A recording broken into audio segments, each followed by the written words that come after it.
আলু ময়দা স্ন্যাক্স কিভাবে আমি করি সেটি তোমাদের সঙ্গে আমি শেয়ার করছি। এর জন্য নিয়ে নিয়েছি ময়দাটা খুব ভালো করে চেলে নিয়েছি। এর সঙ্গে দিচ্ছি নুন আর জোয়ান। তার সঙ্গে এখানে 1 টেবিল স্পুন সাদা তেল গরম করে রেখেছি, সেটা এর মধ্যে দিয়ে দেবো। দিয়ে একটা ভালো করে মেখে নিয়ে একটু জল দিয়ে একটা শক্ত ডো তৈরি করে আনছি। এখানে ময়দাটা মেখে রেখে দিয়েছি চাপা দিয়ে, আর জল থেকে আলুগুলোকে ছেঁকে তুলে নিয়েছি। খুব ভালো করে জল ছেঁকে নিয়ে নিয়েছি কাঁচা লঙ্কা আর নিয়েছি পেঁয়াজ কুচি। এখন দিচ্ছি নুন, পরিমাণ মতো নুন। তার সঙ্গে দেবো গোলমরিচের গুঁড়ো আর দেবো চাট মশলা।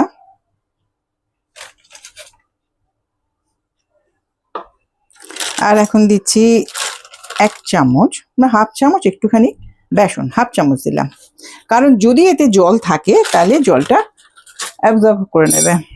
আলুর মধ্যে যদি জল থাকে সেটার জন্যই, শুকনো করার জন্য আমি একটুখানি এটাকে বেসন দিয়ে মেখে নিচ্ছি।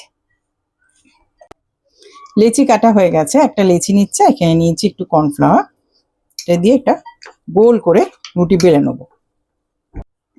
এটা বেলা হয়ে গেছে, এবারে আলু আর পেঁয়াজের এটা এখানে রাখবো অল্প অল্প করে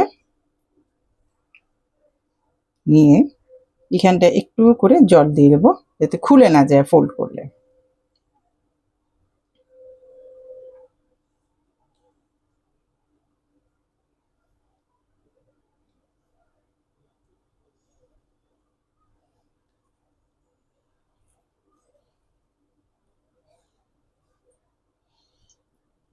হালকা এর সঙ্গে একটুখানি কোট করে নেবো কর্নফ্লাওয়ারের সঙ্গে। আরো একটা নিচ্ছি, আবার কর্নফ্লাওয়ার নিয়ে নিলাম, আর একটা বেলে এরকম ভাবে। এগুলো সব কটা গড়ানো হয়ে গেছে। হয়ে যাওয়ার পর আমি একটুখানি কর্নফ্লাওয়ার দিয়ে গড়িয়ে নিয়েছি।